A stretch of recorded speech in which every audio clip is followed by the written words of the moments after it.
नमस्ते सभी को, आप सभी का जेएम क्लासेस में स्वागत है। तो हमने स्टैटिक जीके में, ये अब हमारी क्लास 3 है। अब हम सेकंड पार्ट करेंगे शास्त्रीय नृत्य का। कल हमने भरतनाट्यम तक कर लिया था, तो आज हम करेंगे कुचिपुड़ी नृत्य।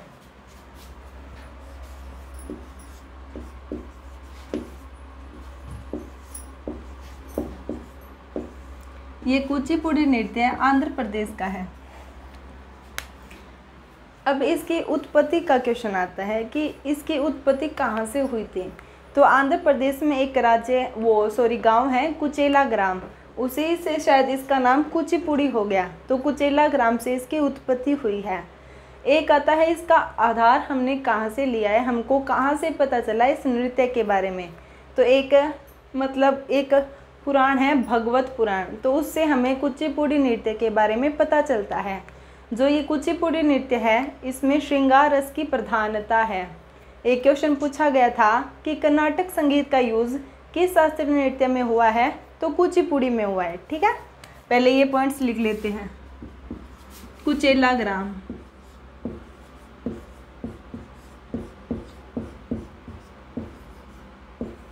ये आंध्र प्रदेश में ही है। ठीक है, अब इसका जो आधार है कहाँ से लिया है, भागवत पुराण से। ये सारे क्वेश्चन पूछे गए हैं। ठीक है, भागवत पुराण से। इसमें श्रृंगार रस की प्रधानता है। तो श्रृंगार रस की प्रधानता वाला कौन सा है नृत्य, कुचिपुड़ी। श्रृंगार रस प्रधानता। एक क्या पॉइंट लिखा था, कर्नाटक संगीत का यूज़। ये इम्पोर्टेंट है, ये ध्यान में रखना। कर्नाटक संगीत का यूज़ किस में हुआ है, कुचिपुड़ी नृत्य में हुआ है। अब ये कुचिपुड़ी नृत्य है, इसमें जो महिलाएं हैं वो अपने सर पर मटका रखकर उसको संतुलित करती है। तब इस मटके को जब ये संतुलित करती है तो इस नृत्य में उसको तरगम कहा जाता है। तो ये क्वेश्चन पूछा गया है कि तरगम का संबंध किस शास्त्रीय नृत्य से है, तो कुचिपुड़ी से है। एक जो ये कुचिपुड़ी नृत्य है, इसमें महिलाएं अपने पैर के नीचे एक थाल रखती हैं। उस थाल में ये पैर के अंगूठे के द्वारा कुछ आकृतियां बनाती है। तो उसी के बेस पर इसको जलचित्र नृत्य या थाल नृत्य भी बोला जाता है। ठीक है, पहले ये पॉइंट्स लिख लेते हैं।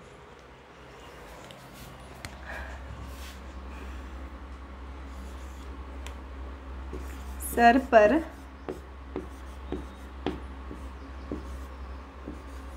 मटके को संतुलित करती है।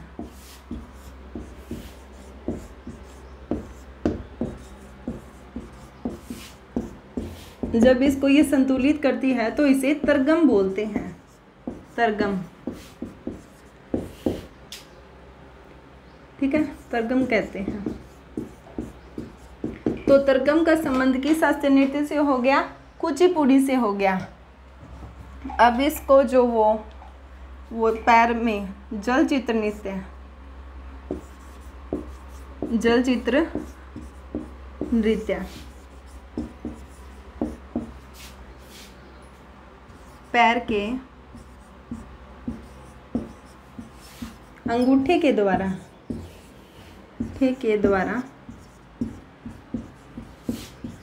आकृति, ठीक है, इसी के कारण इसको थाल नृत्य भी बोलते हैं।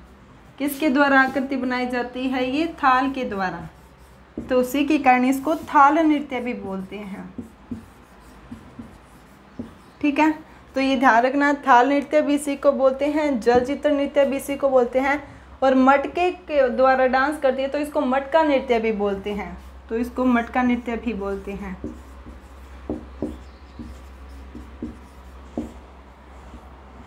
ठीक है, अब जो ये कुचिपुड़ी नृत्य है, अब इनके जो प्रमुख कलाकार हैं उनके बारे में देखेंगे।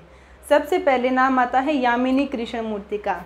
यामिनी कृष्णमूर्ति के बारे में हमने भरतनाट्यम में भी पढ़ा था। इनका संबंध दो नृत्य से है, भरतनाट्यम से और कुचिपुड़ी से। और इनके बारे में क्या पढ़ा था कि इनका 2024 में निधन हो गया था। और क्या पढ़ा था कि ए पैशन ऑफ डांस इनकी आत्मकथा है। और क्या पढ़ा था कि इनको अस्थाना नृत्य भी बोला जाता है, यानी कि निवासी नृत्य। किसके द्वारा उपाधि दी गई थी? तिरुमाला देवस्थानम द्वारा। तब इसका सीधा इफेक्ट लिखेंगे। कलाकार, प्रमुख कलाकार कौन है? यामिनी कृष्णमूर्ति।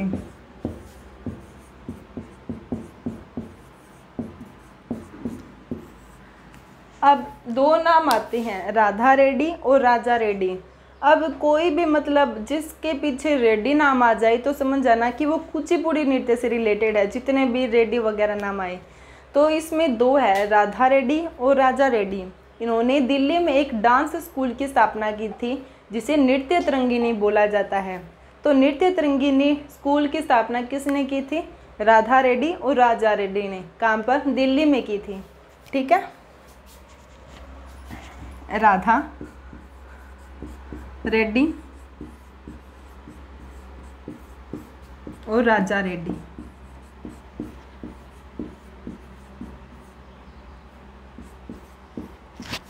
दिल्ली में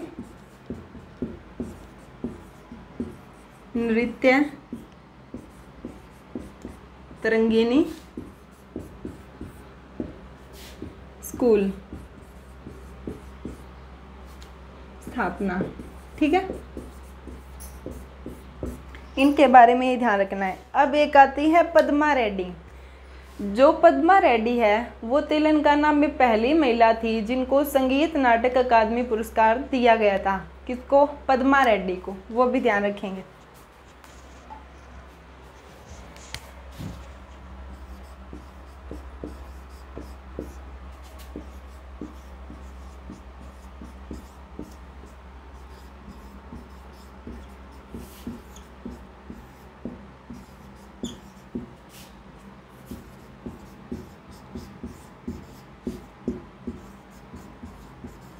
संगीत नाटक अकादमी पुरस्कार, पहली महिला, पहले व्यक्ति लिख लेते हैं। ठीक है, अब जो ये पद्मा रेड्डी है, इसके बाद आती है जो पहले ना तेलंगाना, वो आंध्र प्रदेश का ही भाग था, तब इसको तेलंगाना ही बोलेंगे। ठीक है, अब नेक्स्ट आती है अपर्णा सतीसन। जो ये अपर्णा सतीसन है, इनको भारतीय नृत्य शिरोमणि पुरस्कार से भी सम्मानित किया गया है। किसको? अपर्णा सतीसन को। तो ये फैक्ट भी लिखेंगे। कहाँ पे लिखूं?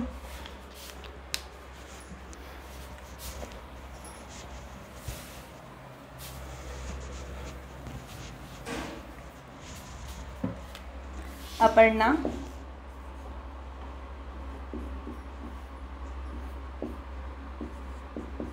सतीसन। ये मार्कर चल नहीं रहा। अपर्णा सतीसन क्या मिला हुआ है? राष्ट्रीय नृत्य शिरोमणि पुरस्कार। ठीक है, अब आती है शोभा नायडू। इसका सीधा नाम ध्यान में रखना है, इनके बारे में कुछ और फैक्ट नहीं है। कौन? शोभा नायडू।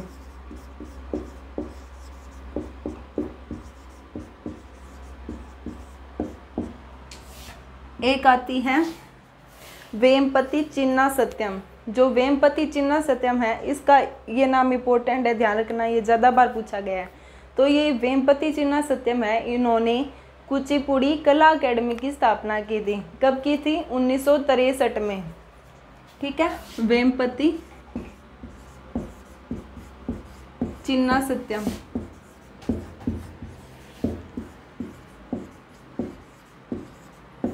कुचिपुड़ी कला अकेडमी।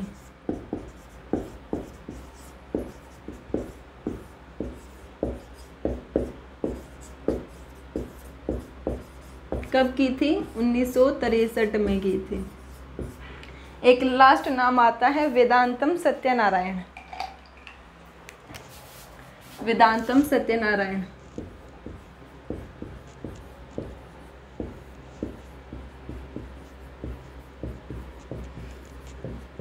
ये भी सीधा नाम ध्यान में रखना है, इनके बारे में कोई फैक्ट नहीं है। तो ये कुछ नाम है आपको ध्यान में रखनी है कुचिपुड़ी नृत्य के बारे में। पहला क्या बताया था कि कुचेला ग्राम से उत्पत्ति हुई है। श्रृंगार इसकी प्रधानता है। आधार भगवत पुराण से लिया गया है और इसमें कर्नाटक संगीत का यूज़ किया गया है। इसको मटका नृत्य भी बोलते हैं। जिसको संतुलित करती है उसको तरगम बोला जाता है। इसमें थाल के द्वारा आकृति बनाई जाती है जिससे इसको थाल नृत्य या जलचित्र नृत्य भी बोला जाता है। और इसके बारे में क्या पढ़ा था कि प्रमुख कलाकार कौन है। यामिनी कृष्ण मूर्ति हो गई, राधा रेड्डी, राजा रेड्डी जिन्होंने दिल्ली में एक डांस स्कूल की स्थापना की थी, नाट्य तरंगिनी। उसके बारे में बाद में पद्मा रेड्डी हो गई और ये अपर्णा सतीशन, शोभा नायडू, वेम्पति चिन्ना सत्यम और वेदांतम सत्यनारायण। तो ये कुचिपुड़ी का डांस यहाँ तक है, उसके बाद और करेंगे।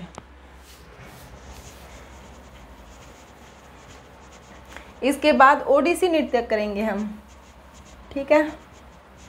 जो ये ओडिसी नृत्य है ये पहले मंदिरों में किया जाता था, जिस कारण इसको चलती फिरती मूर्ति कला भी बोला जाता है। किसको? ओडिशा नृत्य को। तो चलती फिरती मूर्ति कला किसे कहा जाता है? ओडिशा नृत्य को।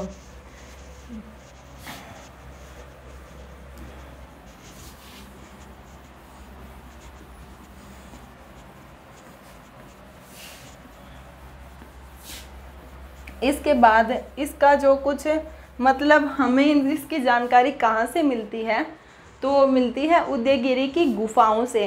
और इसके संरक्षक राजा कौन थे? राजा खारवेल थे। तो ये पॉइंट भी हमको ध्यान में रखने हैं, ठीक है। ओडिसी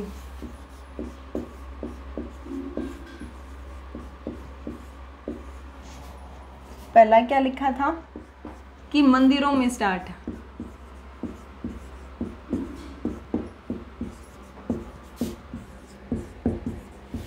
सेकंड क्या लिखा था? चलती फिरती मूर्ति कला।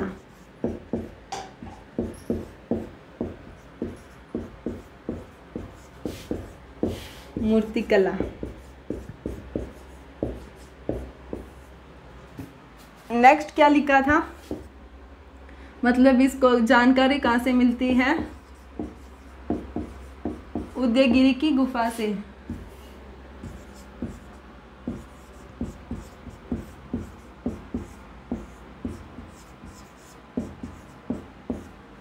राजा कौन थे? संरक्षक कौन थे? खारवेल।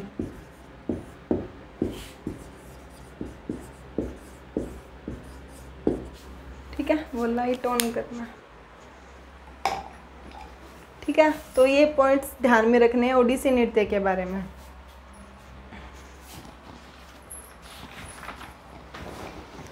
फिर अब जो ये ओडिसी नृत्य है इसमें एक प्रसिद्ध मुद्रा है जिसे त्रिभंग मुद्रा बोला जाता है। ये बहुत ज़्यादा इम्पोर्टेंट त्रिभंग मुद्रा, ठीक है।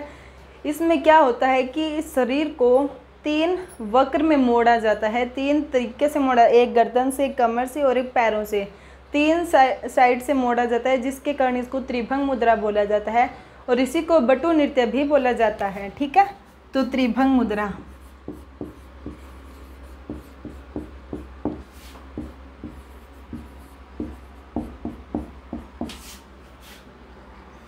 त्रिभंग मुद्रा और एक क्या बोला जाता है? बटू।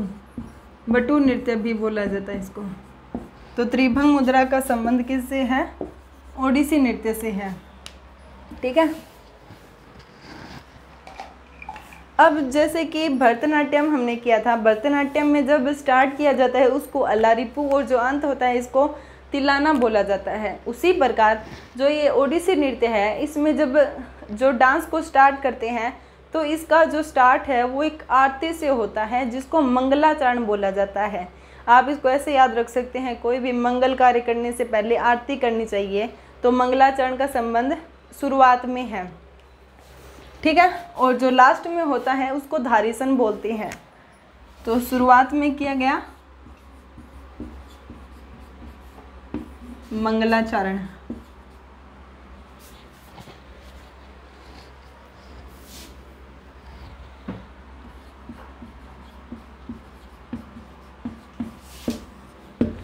और अंत क्या है, धारिसन। ठीक है। अब इस जो ओडिशा के है वो प्रमुख कलाकार के बारे में करेंगे। ठीक है।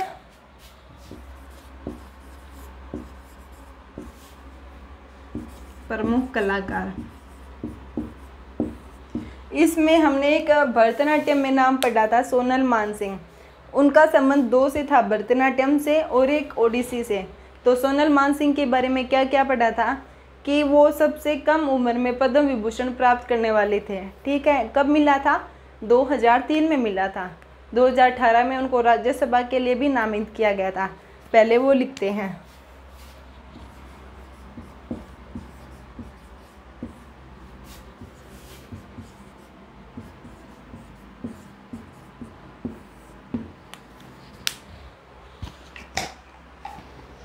अब इनके बाद कुछ इंपॉर्टेंट नाम और है, जैसे कि संयुक्ता पाणिग्राही। अब इनके कुछ नाम याद रखने, इनके बारे में फैक्ट नहीं है। ठीक है। भरतनाट्यम में ज़्यादा था क्योंकि वो सबसे पुराना था और वो मेन था। ठीक है। अब इसमें सोनल मानसिंह हो गई, संयुक्ता पाणिग्राही, इंद्राणी रहमान, चार्ल्स फेब्री। जो इंद्राणी रहमान और जो चार्ल्स फेब्री है, इनको अंतर्राष्ट्रीय ख्याति भी प्राप्त है, मतलब ये इंटरनेशनल लेवल पर भी फेमस हुए हैं। कौन, इंद्राणी रहमान और चार्ल्स फेब्री। और नाम आता है माधवी मुद्गल, गुरु पंकज दास। ठीक है। उनके बारे में भी लिखेंगे, कौन कौन है, सोनल मानसिंह, इंद्राणी रहमान,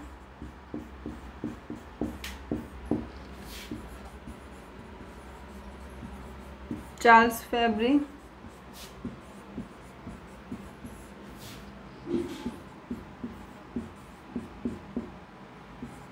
इन दोनों को अंतर्राष्ट्रीय ख्याति भी प्राप्त है, इंटरनेशनल बोल सकते हैं ख्याति। ठीक है। एक हो गई माधवी मुद्गल,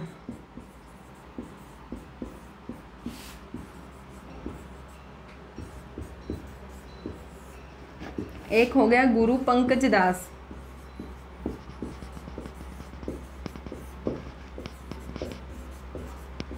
ठीक है। एक आती है इलियानी। जो ये इलियानी है ये इटली मूल की है और इनको 2006 में पद्म विभूषण से सम्मानित किया, पद्मश्री से सम्मानित किया गया था और वो पद्मश्री प्राप्त करने वाली पहली विदेशी नृत्यांगना बनी थी। कौन, इलियानी। इलियानी के बारे में लिखते हैं,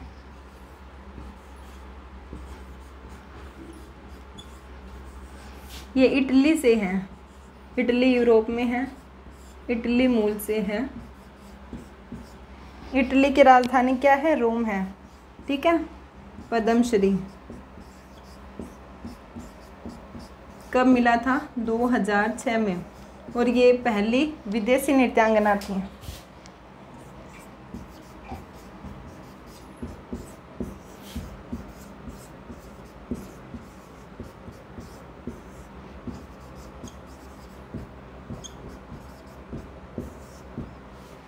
ठीक है। तो ये ध्यान में रखने हैं इलियानी के बारे में भी। और एक क्या लिखा था, सोनल मानसिंह, संयुक्ता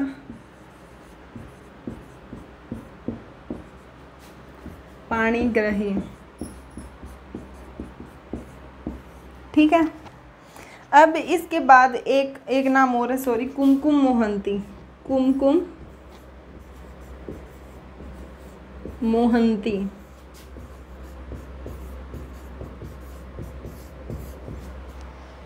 अब आपने एक डांसर का नाम सुना होगा, डांसर भी है वो, सिंगर भी है।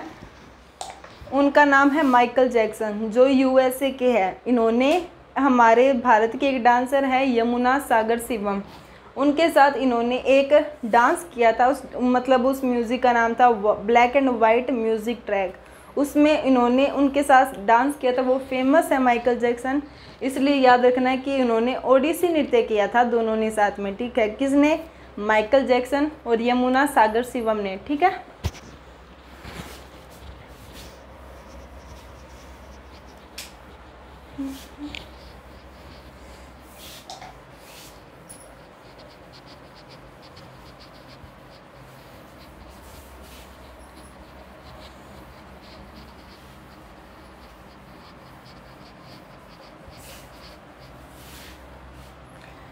इसके बाद हम करेंगे मोहिनीअट्टम नृत्य। जो मोहिनीअट्टम है ये केरल राज्य का है और इसको केवल महिलाएं करती है डांस को, ठीक है। तो मोहिनीअट्टम भी इम्पोर्टेंट है।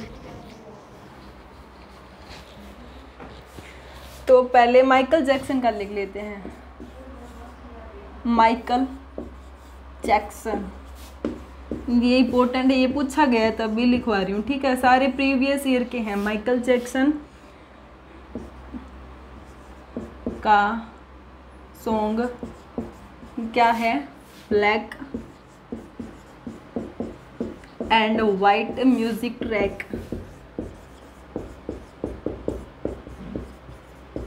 ट्रैक में यमुना सागर शिवम,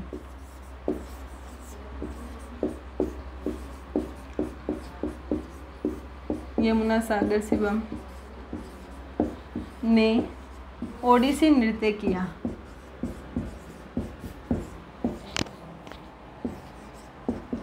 ठीक है। अब हम करेंगे मोहिनीअट्टम के बारे में। अब जो मोहिनीअट्टम है इसमें ये केवल महिलाओं का द्वारा किया जाता है और ये कोमलता, सुंदरता और लास्यता से भरा नृत्य है। इसके बारे में हमें कहाँ से पता चलता है? तो एक रियासत है त्रावणकोर रियासत, उससे हमें इसके बारे में पता चलता है, ठीक है।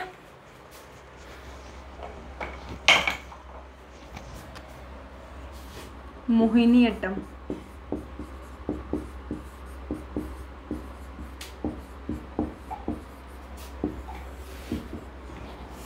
केवल महिलाएं करती है इसको। महिलाएं श्वेत वस्त्र होते हैं इनमें, श्वेत वस्त्र। और पूछा गया कि मतलब सुंदरता, लास्यता और कोमलता से भरा कौन सा नृत्य है? तो वो मोहिनीअट्टम है, ठीक है। और श्रृंगारस की प्रधानता किस में थी? कुचिपुड़ी में।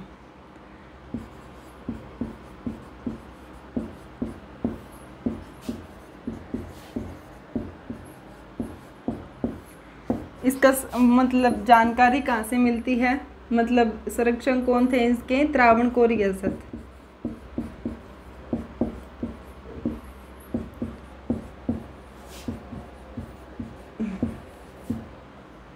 से जानकारी मिलती है, ठीक है। तो ये मोहिनीअट्टम के बारे में ध्यान में रखने हैं। अब जो ये मोहिनीअट्टम है इसमें जो भगवान विष्णु थे उसके मोहिनी रूप के बारे में बताया हुआ है, ठीक है। मतलब मोहिनी रूप का नृत्य होता है इसमें भगवान विष्णु के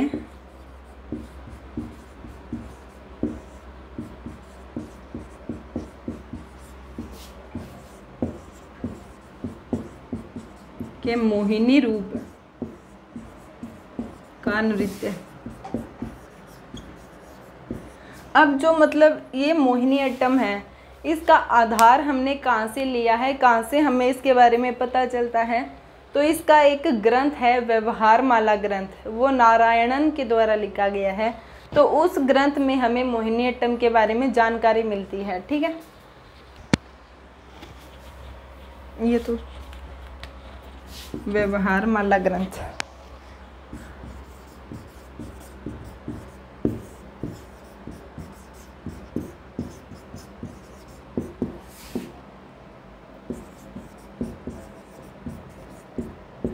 लेखक कौन है? नारायणन,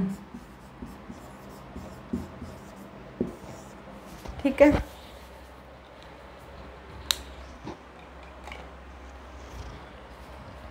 अब ये हो गया महिलाओं के द्वारा श्वेत वस्त्र, कोमलता, लास्यता, ठीक है।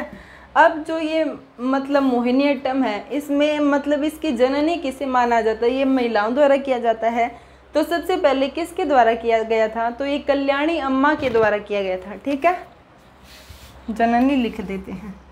जननी कौन है? कल्याणी अम्मा।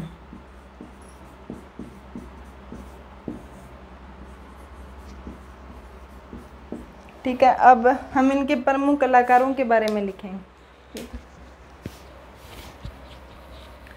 मोहिनीअट्टम के बारे में।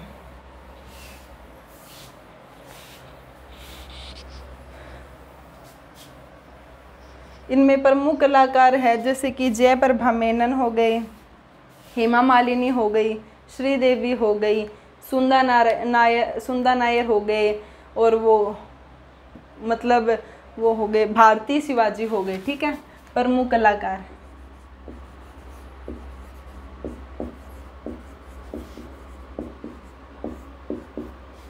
कौन कौन है? जयप्रभा मेनन, एक कनक रेले भी है। ठीक है, कनक रेले,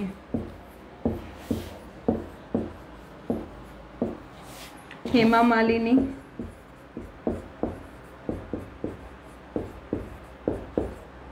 श्रीदेवी, एक है कलामंडलम शेमवती। ठीक है, कलामंडलम शेमवती, शेमवती, और भारती शिवाजी, भारती शिवाजी। ठीक है, तो ये मोहिनीअट्टम के बारे में हो गया। ठीक है, मोहिनीअट्टम के बारे में इतना ही था। अब हम करेंगे कथक नृत्य के बारे में। कथक ये मतलब उत्तर भारत में किया जाता है। जो कथक है, इसमें कथक का अर्थ है कथा या कथिका। जो इसमें जो ये कथक नृत्य है, इसमें कुछ प्रमुख घराने भी हैं। इसमें 4-5 घराने हैं जो हमको याद रखने हैं। पहला हो गया जयपुर, दूसरा हो गया बनारस, तीसरा हो गया लखनऊ, और चौथा हो गया रामगढ़। तो ये 4 घराने हमको ध्यान में रखने हैं। ठीक है,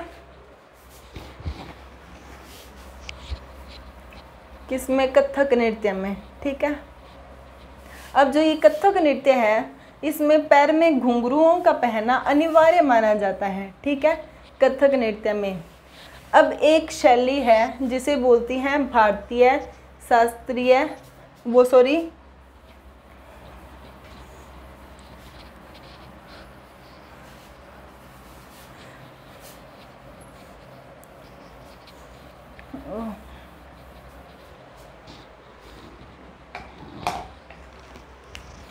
अब हम लिखते हैं कथक नृत्य के बारे में। कथक ये कहाँ पे होता है? उत्तर भारत में। इसका कथक का मतलब क्या है? कथा है। ठीक है, ये प्रमुख घराने, प्रमुख घराने कौन कौन से हैं? जयपुर है, लखनऊ है, बनारस है, और एक है रामगढ़। ठीक है, ये प्रमुख घराने हैं। इसमें क्या था? पैर में घुंघरुओं का पहनना अनिवार्य माना जाता है। घुंघरू अनिवार्य। अब एक इसमें शैली आती है जिसे मैंने पहले भारतीय बोला था, हिंदुस्तानी है वो। हिंदुस्तानी संगीत शैली, हिंदुस्तानी संगीत शैली का उपयोग इसी नृत्य में होता है। किसमें? कथक में। ये बहुत बार पूछा गया। हिंदुस्तानी शास्त्रीय संगीत शैली।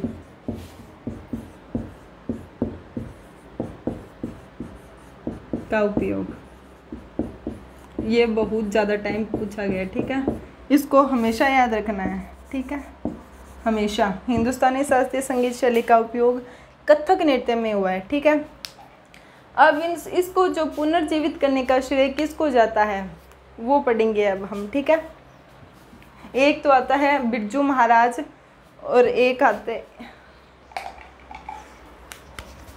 अब प्रमुख कलाकारों के बाद में लिखेंगे। पहले पुनर्जीवित के बारे में लिखते हैं। पुनर्जीवित का श्रेय एक है कालका प्रसाद,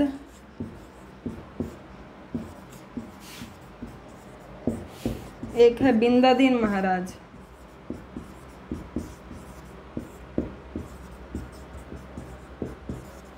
ये दोनों इतने फेमस है कि इनके नाम पर घराने भी है, कालका बिंदादीन घराना। ठीक है, तो इसका श्रेय किसको जाता है? कालका प्रसाद और बिंदादीन महाराज को। अब इसमें जो कथक नृत्य है, इसमें वो जो ठुमरी है, एक वो ठुमरी की गायन शैली है, जो ठुमरी की गायन शैली है उसमें भी कथक का यूज़ किया जाता है, ठीक है। और पूछे कि ठुमरी की रानी किसे कहा जाता है, तो गिरिजा देवी को कहा जाता है, ठीक है।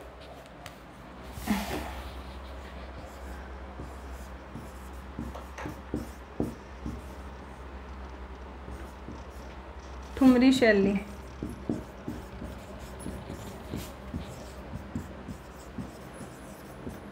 का उपयोग कथक नृत्य में भी हुआ है, ठीक है। ठुमरी की रानी किसे कहा जाता है? गिरिजा देवी को।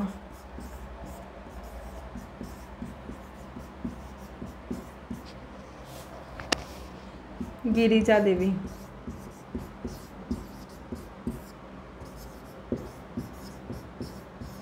अब इनके जो प्रमुख मतलब जो कलाकार हैं उनके बारे में देखेंगे, ठीक है।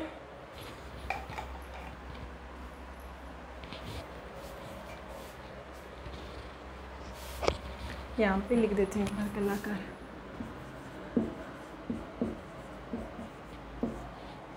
एक इसमें सबसे प्रसिद्ध नाम आता है बिरजू महाराज का। अभी कोई भी जैसे नाम आए जिसके पीछे महाराज नाम आए तो ध्यान में रखना है कि वो कथक नृत्य से रिलेटेड है, ठीक है।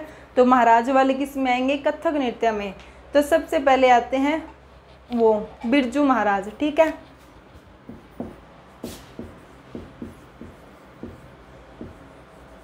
बिरजू महाराज, इनको सन 2000 में पद्म विभूषण मिला था।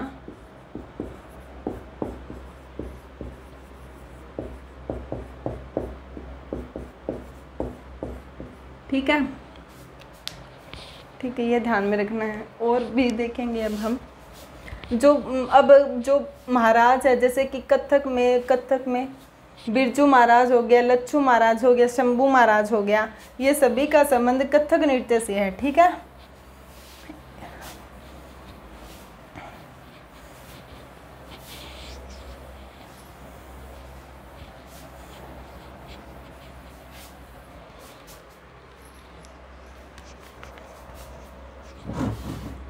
लच्छू महाराज,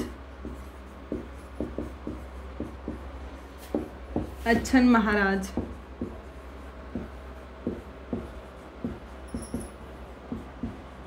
शंभू महाराज,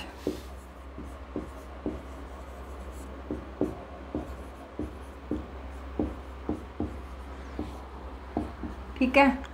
अब दो नाम आते हैं, एक तो रोशन कुमारी और एक है प्रेरणा शिमाले। इन दोनों का संबंध वैसे तो कथक नृत्य से है, लेकिन हमने कुछ घराने भी बताए थे, उसमें ये जो दोनों है वो जयपुर घराने से रिलेटेड है, ठीक है। एक तो कौन है? प्रेरणा शिमाली,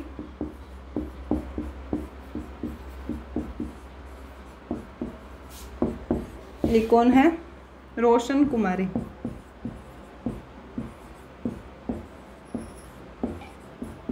दोनों का संबंध किससे है? जयपुर घराने से है। ऐसे याद रख सकते हैं कि रोशनी से हमें प्रेरणा मिलती है, ठीक है। तो रोशन कुमारी और प्रेरणा शिमाली जयपुर घराने से। एक कलाकार है जयपुर का ही, भानु महाराज। जो भानु महाराज है उसको जयपुर घराने को शुरुआत करने का श्रेय दिया जाता है। किसको?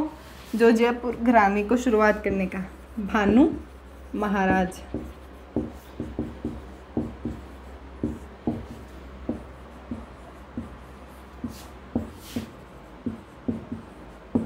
घराने की शुरुआत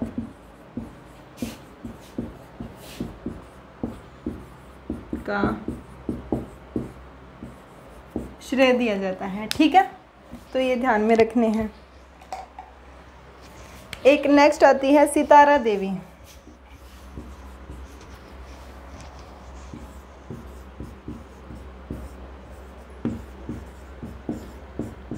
जो ये सितारा देवी है, इनको गुरु रविंद्रनाथ टैगोर द्वारा एक उपाधि दी गई है नृत्य साम्राज्ञी की, ठीक है।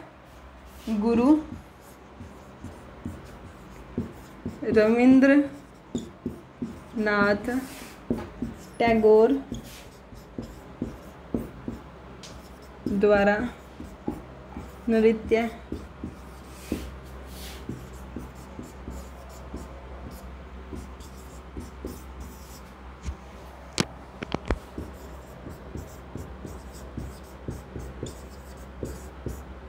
की उपाधि दी गई थी। ठीक है, तो ये हो गए हमारे कथक नृत्य से रिलेटेड। अब मैंने एक कुचिपुड़ी नृत्य के बारे में एक फैक्ट नहीं बताया। जो ये कुचिपुड़ी नृत्य है जो आंध्र प्रदेश का है, उसमें भी एक नृत्य शामिल है भामाकल्पम। जो ये भामाकल्पम नृत्य है, इसका जो आधार है वो कुचिपुड़ी नृत्य से रिलेटेड है। ठीक है, तो ये जो भामाकल्पम है ये श्री कृष्ण जी की वाइफ है। तो इन दोनों की जो कहानी है वो नृत्य के माध्यम से दिखाई गई है। ठीक है, वो भी ध्यान यहाँ पे लिख देती हूँ।